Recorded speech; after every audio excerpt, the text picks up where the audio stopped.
हिंद साथियों, आज हम लोग त्रिकोणमिति सारणी के आधार पर यानी ट्रिग्नोमेट्रिक टेबल के आधार पर हम काफी सारे सवाल को करेंगे दोस्तों, जो बोर्ड एग्जाम में फंसते हैं। ये जो क्वेश्चंस आपको दिख रहे हैं दोस्तों, ट्रिग्नोमेट्रिक टेबल के आधार पर जितने भी प्रश्न बन सकते हैं वो सारे प्रश्न मैं लेकर के आया हूं, चाहे वो टिक आउट क्वेश्चन हो, चाहे वो सॉल्व करने वाले क्वेश्चन हो या फिर प्रूफ करने वाला क्वेश्चन है। दोस्तों ध्यान से देखेंगे, वीडियो को पूरा समझ आएगा, अंत तक देखिएगा दोस्तों, इसी में से बोर्ड एग्जाम में प्रश्न में फंसेगा दोस्तों। अगर थोड़ा बहुत क्वेश्चन चेंज करके भी दे दिया तो भी आपको ऐसा अंत में कॉन्सेप्ट बताऊंगा कि आप बेहतर करके आओगे बोर्ड एग्जाम में। वीडियो की शुरुआत करते हैं दोस्तों बिना देर की, आइए स्टार्ट करते हैं। तो सबसे पहला प्रश्न आप देख सकते हैं दोस्तों, क्या कह रहा है हमारे पास। पहला प्रश्न टिक आउट प्रश्न है, यानी ऑब्जेक्टिव क्वेश्चन है। ऐसा मल्टीपल चॉइस क्वेश्चन पूछा जा सकता है। यह प्रश्न स्टार क्वेश्चन है दोस्तों, काफी बार पूछा गया है। तो सबसे पहले देख लेते हैं क्वेश्चन कह रहा है। तो क्वेश्चन पहला आप देख सकते हैं दोस्तों, कह रहा है 2 10 30 बाई 1 प्लस 10 स्क्वायर 30 है, और कह रहा है इसे सॉल्व करने पे बताइए कि जो आंसर आएगा वो किसके बराबर होगा इन चारों में से। तो आइए स्टार्ट करते हैं। सबसे पहले हमारे पास 2 है, मल्टीप्लाई बीच में कुछ नहीं, 10 30 का वैल्यू होता है 1/√3, ठीक है। अब यहाँ पे आता है 1 प्लस 10 30 का वैल्यू होता है 1/√3, स्क्वायर की वजह से स्क्वायर लग जाएगा दोस्तों, ठीक है। यहाँ तक उम्मीद करता हूँ आपको समझ में आ रहा होगा। आगे बढ़ते हैं। अब 2 का मल्टीप्लाई करेंगे तो हो जाएगा 2√3, अब बटे के नीचे क्या आ जाएगा 1 है, प्लस है ए स्क्वायर जो है ब्रैकेट के बाहर, वो स्क्वायर 1 पे भी है और ए स्क्वायर √3 पे भी है दोस्तों। तो ध्यान दीजिएगा आप लोग, यहाँ पे 1 पे स्क्वायर तो 1 ही रहेगा, लेकिन ये स्क्वायर √3 में से इस रूट को खत्म कर देगा, बचेगा केवल क्या 3, यानी स्क्वायर की वजह से क्या होगा रूट हट जाएगा। अब इसे सॉल्व करेंगे तो क्या हो जाएगा, ऊपर में क्या है 2√3 बटे के नीचे, अब इसे सॉल्व करिए 3 1 कम 3 प्लस 1 बटा 3, क्योंकि यहाँ नीचे कुछ नहीं देखा, ठीक है ना। इसका इससे गुणा कर दिया मैंने, प्लस उतारा, एक का एक से गुणा कर दिया और नीचे का नीचे से कर दिया, ठीक है। अब इसे सॉल्व करेंगे दोस्तों तो क्या आएगा देखिए, 2√3, अब ये बटे के नीचे कितना आ रहा है 3 और 1 4/3 आ जाएगा। उम्मीद करता हूँ इतनी बात आपको समझ में आ रही होगी दोस्तों। अब इसके बाद क्या करना है, ऊपर देखिए जब बटे के नीचे रहता है, देखिए ये देखिए गौर से, यहाँ पे ध्यान से देखिएगा, चाहे हिंदी मीडियम के स्टूडेंट हो या सीबीएसई के, ये क्वेश्चंस आपके लिए सभी के लिए महत्वपूर्ण क्वेश्चंस है दोस्तों, ध्यान दीजिएगा। तो यहाँ पर ऊपर वाले को सेम उतार दीजिएगा, नीचे में जब बटे के बड़े वाले बटे के नहीं, देखिए एक बटे में है यानी एक फ्रैक्शन में है, फिर बटे है, फिर बटे के नीचे है, इस तरह से। तो ऊपर वाले को सेम उतारिए। तो यहाँ तक उम्मीद करता हूँ दोस्तों समझ में आ गया होगा। अब क्या करना है कि ऊपर वाले को सेम उतार दीजिए, फिर गुणा का चिन्ह लगाए और नीचे में जो 4/3 है उसे पलट दीजिए, 3/4 हो जाएगा। अब इसे सॉल्व करिए तो 2 1 कम 2 2 दूनी 4, तो ऊपर में कितना बचा दोस्तों √3 और नीचे में 2√3 बचा, ठीक है दोस्तों। यहाँ तक उम्मीद करता हूँ बात आपको समझ में आ रही होगी। अब इसका हम लोग को क्या करना है दोस्तों, रेशनलाइज कर देंगे, यानी परिमेयकरण कर देंगे। तो जब परिमेयकरण करेंगे दोस्तों तो कितना है 3 2√3 है, तो परिमेयकरण में ये जो √3 है, √3 का ऊपर नीचे क्या कर देंगे गुणा कर देंगे। तो होगा क्या दोस्तों 3 और √3 मल्टीप्लाई में आ जाएगा, 2 और √3 का √3 से गुणा होगा तो केवल 3 बचेगा, इनटू में क्या बचेगा दोस्तों केवल 3, और 3 3 कैंसिल हो जाएगा, तो बचा क्या हमारे पास √3/2 बचा, हमारे 2 आ चुका है। अब √3/2 को इसमें मिलाएंगे, क्या sin 30 में √2/3 आता है, नहीं, sin 30 का वैल्यू कितना होता है 1/2, tan 60 का वैल्यू होता है √3, cos 60 का वैल्यू होता है 1/2, sin 60 का वैल्यू होता है √3/2। तो ऑप्शन नंबर ए सही होगा दोस्तों। देखा कितनी आसानी से। इसी सवाल को अब देखिए, मैं आगे बढ़ने से पहले बोला ना कि मेन जगह पे मैं कॉन्सेप्ट भी बताऊंगा, ताकि आपको इससे घुमा के भी कुछ थोड़ा बहुत क्वेश्चन दे दे तो भी आप आसानी से कर लोगे। अब इसको क्वेश्चन कैसे घुमा के पूछता, अगर पूछता तो ज्यादा कुछ नहीं करता, यही सवाल रखता है, ये सब चीजें हटा करके ये वैल्यू दे देता है, √3/2 1/2 √3 या 0, ऐसा करके 4 ऑप्शन दे देगा और उसमें से आपका, तो ऐसा अगर दे दिया तब तो और आसान हो गया। कठिन तो ये वाला हुआ ना, क्योंकि आपका वैल्यू आने के बाद भी आपको पता लगाना है, क्योंकि अब वैल्यू पता रहेगा तभी ना आप टिक लगा पाओगे, आंसर भला ही सही लाए हो।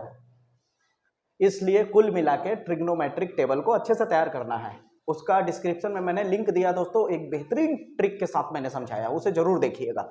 अब आते हैं क्वेश्चन नंबर दूसरे की तरफ। तो देखा टिक आउट में कैसे पूछा जा सकता है इस तरह के सवाल। अब आते हैं सेकंड क्वेश्चन की तरफ। तो सेकंड क्वेश्चन को अगर गौर से देखें दोस्तों तो ये बहुत ही इजी प्रश्न है।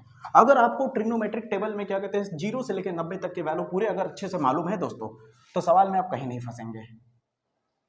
और अगर आपको नहीं मालूम है तो ट्रिक मालूम होना चाहिए, ताकि बोर्ड एग्जाम आए तो बोर्ड एग्जाम के लास्ट पन्ने पे जो रफ लिखते हो वहां पे आप टेबल छोटा सा बना लो पेंसिल से, बाद में मिटा देना अपना जब तक सवाल कर रहे हो। अब गौर से देखिए सेकंड क्वेश्चन में क्या कह रहा है, sin 60, ये टिक आउट क्वेश्चन नहीं है दोस्तों, इसे सॉल्व करना है, ठीक है ना। इसी तरह के सवाल एक बार नॉर्मल सॉल्व करने वाला भी पूछा जाता है बोर्ड एग्जाम में, और एक बार सवाल इसी तरह का देता है बस प्रूफ करने के लिए दे देता है, यानी सिद्ध करने के लिए, ठीक है। तो cos 30 अगर वीडियो अच्छा लगे दोस्तों जरूर अपने दोस्तों तक जरूर शेयर करिएगा वीडियो को, इसमें कोई भेदभाव नहीं। अब देखिए हमारे पास ये प्रश्न है, अब इस प्रश्न को सॉल्व करना है तो साइन 60 का, साइन 60 का वैल्यू होता है, अभी जस्ट देखा आप लोगों ने, साइन 60 का वैल्यू क्या था, √3/2 इंटू कॉस 30 का वैल्यू होता है √3/2। तो कॉस 30 का वैल्यू क्या होता है दोस्तों, √3/2 होता है। यहाँ पे मैं टेबल दिखा दे रहा हूँ, आप एक बार देख सकते हैं। जो साइन का वैल्यू होता है कॉस का वैल्यू लाने के लिए वो साइन को पीछे से उल्टा लिखते आओ, आपका वैल्यू पता चल जाएगा। जैसे यहाँ पे साइन का वैल्यू दिख रहा होगा आपको, साइन 0 का वैल्यू 0, साइन 30 का वैल्यू 1/2, फिर साइन 45 का वैल्यू 1/√2, फिर साइन 60 का वैल्यू √3/2, फिर साइन 90 का वैल्यू 1। अगर कॉस वाली लाइन को गौर से देखो तो देखो वहां से पीछे से पलट के आया है, यहाँ पे वो देखो वहां 1 है तो यहाँ 1 आ गया, फिर उसके बाद क्या है, उसके 1 के पीछे √3/2 है, तो यहाँ पे देखो √3/2 मिल जाएगा आपको। समझ आ रही मेरी बातें, बस उसको पलट के ले आओ, उसको पीछे से लिखते चले जाओ, लिखते चले जाओ, आपका कॉस का वैल्यू हो जाता है। बहुत ही बेहतरीन ट्रिक है मेरे पास, उसे आप देखिएगा जरूर दोस्तों, डिस्क्रिप्शन में लिंक दे दूंगा मैं।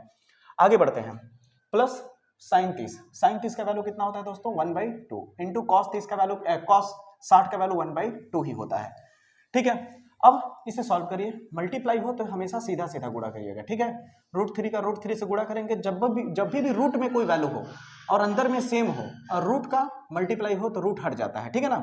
जैसे कि सेम चीज का अगर रूट वाला मल्टीप्लाई हो रहा है तो रूट हट जाएगा, तो √3 का √3 से गुणा करोगे रूट हट जाएगा, केवल 3 बचेगा और 2 दूनी 4 हो जाएगा, प्लस 1 एकम 1, 2 दूनी 4, नीचे का सेम है तो उतार दो, ऊपर वाला नॉर्मल लिख दो। जब नीचे का सेम होता है तो नॉर्मल उतारा जाता है और ऊपर में क्या बचा 3 और 1 बचा, इसको 3 और 1 लिख दीजिए ऊपर में, अब बीच में प्लस है तो प्लस लिख दीजिए, माइनस रहेगा तो माइनस लिख दीजिए।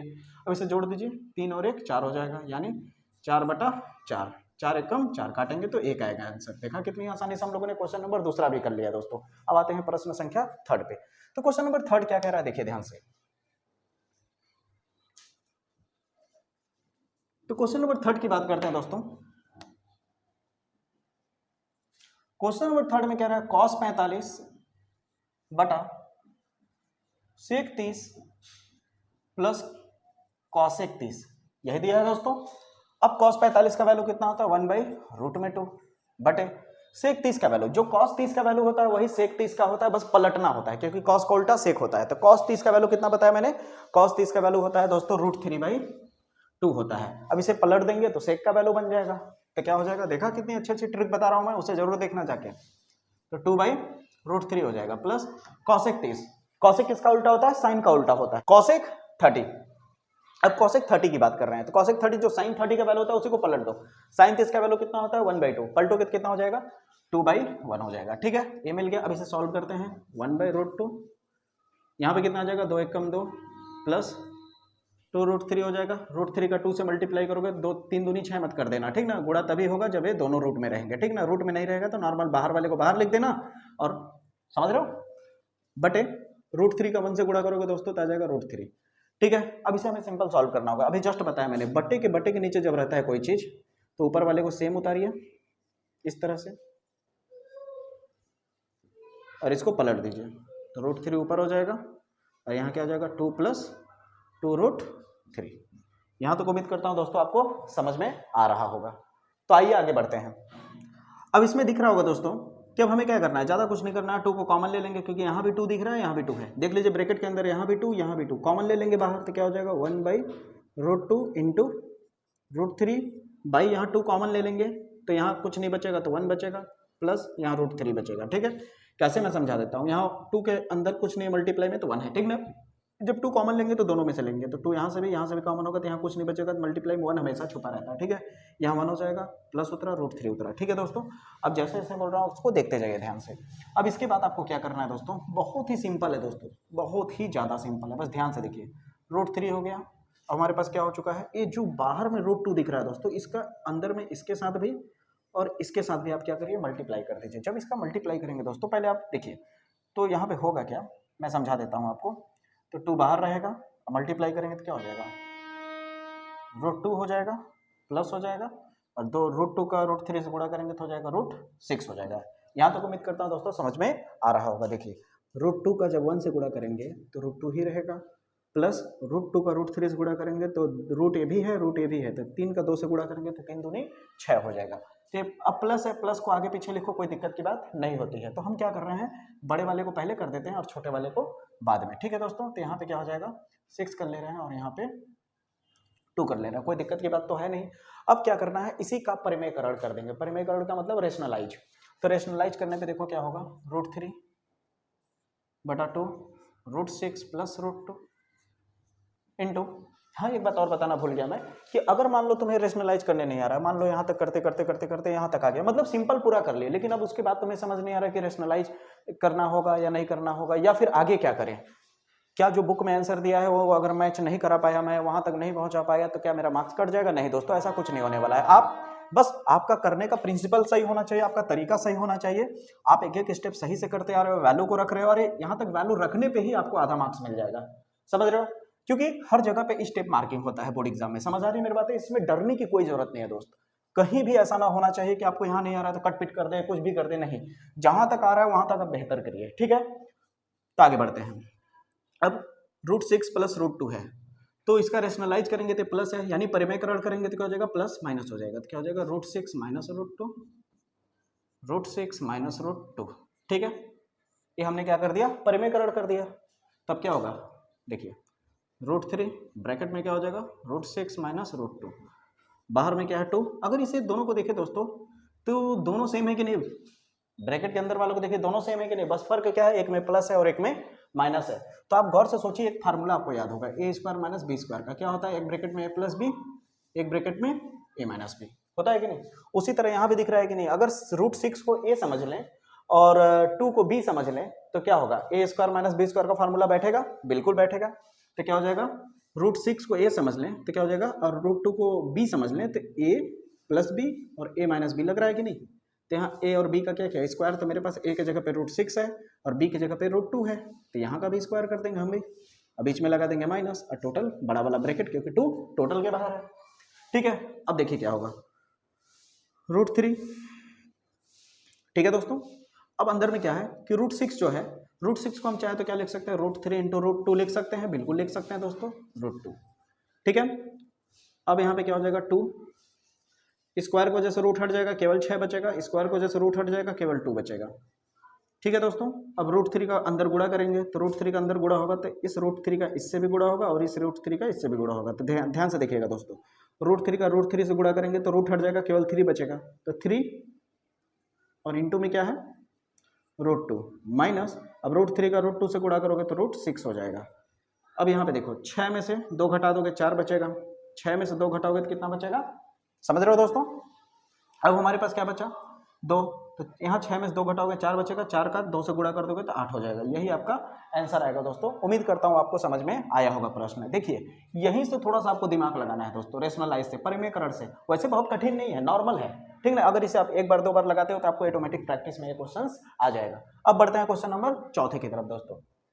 क्वेश्चन नंबर 4 क्या कह रहा है, ध्यान दीजिएगा। क्वेश्चन नंबर 4 में कह रहा है कि 2tan स्क्वायर 45 इस तरह से भी सॉल्व करने को दे देता है, खूब सारा स्क्वायर लगा करके, ताकि बच्चे कंफ्यूज हो जाएं, लेकिन इसमें कंफ्यूज होने की कोई बात ना है। ठीक है, ध्यान दीजिएगा दोस्तों। 2 देखिए, उंगली को देखिए मेरे, कैसे वैल्यू में रखता हूं, ध्यान से पकड़िए, करने का तरीका समझिए। देखिए 2 है, यहाँ 2 लिखा, यहाँ देखिए कुछ नहीं है तो बीच में क्या है, मल्टीप्लाई, फिर 10 की बारी आई तो 10 45 का वैल्यू होता है 1, स्क्वायर की वजह से स्क्वायर, देख रहे हो कैसे कर रहा हूँ, ऐसे ही करना, प्लस प्लस, cos 30 का वैल्यू होता है √3/2, स्क्वायर की वजह से स्क्वायर, फिर माइनस sin 60 का वैल्यू होता है दोस्तों √3/2, स्क्वायर की वजह से स्क्वायर। उम्मीद करता हूँ इतनी बात आपको समझ में आ रही होगी दोस्तों। बताइए कहीं कठिन लगा तो बताइए। 2 लिखा मैंने, बीच में मल्टीप्लाई का चिन्ह, मल्टीप्लाई लगा, 10 45 का वैल्यू होता है 1, स्क्वायर की वजह से स्क्वायर, प्लस cos 30 का वैल्यू होता है √3/2, ठीक है, स्क्वायर की वजह से स्क्वायर, माइनस sin 60 का वैल्यू होता है √3/2 और स्क्वायर की वजह से स्क्वायर। अगर गौर से देखें तो ये वाला वैल्यू पूरा और ये वाला वैल्यू सेम है कि नहीं दोस्तों, यहाँ भी स्क्वायर, यहाँ भी स्क्वायर, मतलब पूरा टोटल का टोटल ये और ये एक जैसा ही है, और एक वैल्यू माइनस में है और एक वैल्यू प्लस में है। तो प्लस माइनस क्या होता है, माइनस होता है, आदेश देता है घटाने के लिए, और सेम सेम घट करके क्या हो जाएगा, 0 हो जाएगा। तो 0 लिखने से अच्छा हम इसे कैंसिल कर देते हैं, कैंसिल का मतलब कट गया, खत्म हो गया। अब हमारे पास क्या बचा, 2 इंटू 1 का स्क्वायर, 1 का स्क्वायर 1 ही होगा, और 2 एकम 2। देखा कितनी आसानी से हम लोगों ने कर लिया क्वेश्चन नंबर 4 को भी। बताइए समझ आ रहा है कि नहीं दोस्तों। उम्मीद करता हूं दोस्तों वीडियो आपको पसंद आ रहा होगा, मजा भी आ रहा होगा दोस्तों। अगर वीडियो आपको अच्छा लगे प्लीज अपने दोस्तों तक शेयर करो यार, शेयर करने में कंजूस मत बनो। तो आगे बढ़ते हैं दोस्तों, अब क्वेश्चन नंबर 5 की तरफ चलते हैं दोस्त। तो मेरे भाई अगर आप ध्यान से देखें तो क्वेश्चन नंबर 5 आप प्रूफ करने वाला है। अब हमें क्या करना है दोस्तों, प्रूफ यानी हिंदी में बोले तो सिद्ध करना है। ठीक है दोस्तों, हमें अब प्रश्न को क्या करना है, सिद्ध करना है दोस्तों। जैसे कि पहला क्वेश्चन आप देख सकते हो, पहले क्वेश्चन में क्या कह रहा है कि sine 45 sine square 45 degree minus sine square 30 degree है और हमें 1/4 प्रूफ करना है दोस्तों। तो सबसे पहले इस तरह का सवाल दे प्रूफ करने वाला, तो सबसे पहले हमारा काम क्या होता है, लेफ्ट हैंड ले लेंगे। क्या ले लेंगे, left hand side. Left hand side लेने का मतलब होता है बराबर के इधर वाला लेफ्ट हैंड साइड होता है और बराबर के साइड वाला राइट हैंड साइड होता है। ठीक है दोस्तों, ध्यान दीजिएगा। अगर आप ऐसे खड़े हैं, इधर वाला जैसे मैं लिख रहा हूं ये राइट हैंड साइड है और ये लेफ्ट हैंड साइड है। अगर आप ऐसे मुड़ जाओ तो ये राइट हैंड हो जाएगा। ठीक ना, समझ आ रही मेरी बातें, देख सकते हैं।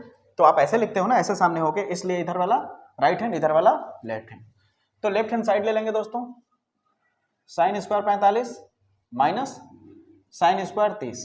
साइन 45 का वैल्यू होता है 1/√2 स्क्वायर की वजह से स्क्वायर, माइनस साइन 30 का वैल्यू होता है 1/2 स्क्वायर की वजह से स्क्वायर। स्क्वायर 1 पे लगाओ या ना लगाओ कोई फर्क पड़ता नहीं है, लेकिन स्क्वायर रूट को हटा देता है तो बचेगा केवल 2 माइनस 1 पे स्क्वायर 1 ही रहेगा, लेकिन ये स्क्वायर 2 पे भी काम करेगा तो 2 दूनी 4 हो जाएगा दोस्तों। उम्मीद करता हूँ इतनी बात आपको समझ में आ रही होगी। अब इसे सॉल्व कर देते हैं सिंपल सा। तो इसका गुणा इधर कर देंगे तो 4 एकम 4 माइनस 2 का इधर कर देंगे 2 दूनी 2 एकम 2 बटे 2 चौके 8। अब इसे सॉल्व करें दोस्तों, 4 में से 2 घटाएंगे तो कितना बचेगा, 2/8 काट दीजिए, 2 एकम 2 2 चौके 8, कितना आ गया दोस्तों 1/4। यही हमारा राइट हैंड साइड है। देखा कितनी आसानी से हम लोगों ने प्रूफ कर लिया। इस तरह का भी प्रश्न आपको प्रूफ करने वाला बोर्ड एग्जाम में पूछा जाता है दोस्तों। आगे की ओर बढ़ते हैं, क्वेश्चन नंबर 2 देखिए। क्वेश्चन नंबर 2 अगर गौर से देखें आप 5वें का, तो इसमें क्या कह रहा है कि जिस तरह से मैंने दूसरा क्वेश्चन लिया उसी तरह आपका है कि नहीं, इसी तरह देख लीजिए, मैच करके देख लीजिए, सेम नहीं है, यहाँ प्लस है यहाँ माइनस है, बता दूं पहले। ठीक है ना दोस्तों, तो इस तरह का प्रश्न आपको दिया जाता है, ठीक ना, प्रूफ करने के लिए। और एक क्वेश्चन इसी तरह का सेम दे देता है आपको नॉर्मल हल करने के लिए। तो मैंने बताया ना कि वैरायटी क्या होता है, थोड़ा बहुत चेंज कर करके वो क्वेश्चंस बनाता है। ठीक है दोस्तों, अब हम लोगों ने 5वें का पहला कर लिया, अब हम बात कर रहे हैं 5वें के दूसरे प्रश्न की। तो 5वें का दूसरा प्रश्न क्या, बहुत ही छोटा सा प्रश्न है दोस्तों, आइए स्टार्ट करते हैं। 5वें का सेकंड क्या कह रहा है दोस्तों, sine 60 cos 30 minus sine 30 cos 60, क्या प्रूफ करना है 1/2। तो सबसे पहले हम क्या लेंगे, लेफ्ट हैंड साइड। जब लेफ्ट हैंड साइड लीजिएगा ना तो एक बार पहले उतार लीजिएगा, थोड़ा अच्छा लगता है। तो sine 60 cos 30 minus sine 30 cos 60। Sine 60 का वैल्यू अब तो आपको पता भी चल गया होगा, √3/2। कई बार आप कर चुके हैं, साइन 60 का वैल्यू √3/2। देखिए कैसे याद होता है पता है, आप जब क्वेश्चंस की प्रैक्टिस करते हो ना, जब बार बार लगाते हो क्वेश्चंस ना, पहले बात आपको 2 चीजें याद होना चाहिए। अगर आप फार्मूला याद रखना चाहते हो तो कभी भी रटिए मत, फार्मूले का तरीका मालूम होना चाहिए, ट्रिक मालूम होना चाहिए, फिर उसके बाद सवाल को ज्यादातर लगाइए। ठीक ना, तो कॉन्सेप्ट और ट्रिक जो है ये एक तरफ ट्रिक और एक तरफ आपकी प्रैक्टिस, दोनों मिल जाएगा ना तो बवाल कर देगा पक्का, ध्यान दीजिएगा। अब साइन 60 का वैल्यू कितना होता है, √3/2। बस दिमाग में रखिए ना, साइन 60 का वैल्यू √3/2, साइन 60 का वैल्यू √3/2। रट्टा मारेंगे नहीं, रट्टा मारने से अच्छा है 2 बार 3 बार क्वेश्चन लगाइए ना, ऑटोमेटिक आपका तैयार होगा, क्वेश्चंस की भी प्रैक्टिस होगी। अरे यार साइकिल चलाते हो तो थोड़ी ना सीख जाते हो, गिरते हो तभी ना सीखते हो भाई। अरे आज के डेट में मैगी भी बनाओगे तो पहली बार बनाओगे तो नहीं अच्छा बना पाओगे। कोई भी काम करने के लिए आपको डांस ही सीखना है, डांस जाकर के सीखना, ऐसे ऐसे करना है तो तुरंत कर लोगे, उसे प्रैक्टिस चाहिए ना भाई। डांस सीखने के लिए अगर प्रैक्टिस चाहिए, ये गेम खेलने के लिए प्रैक्टिस चाहिए, यहां तक कि रनिंग करने के लिए, फर्स्ट आने के लिए प्रैक्टिस चाहिए, तो पढ़ाई के लिए क्यों नहीं। इसीलिए कहते हैं एक तरफ ट्रिक और एक तरफ प्रैक्टिस, दोनों मिल जाए तो बवाल कर देगा। तो लास्ट क्वेश्चन से दोस्तों देखिए, साइन 60 का वैल्यू √3/2 इंटू कॉस 30 का वैल्यू वही √3/2।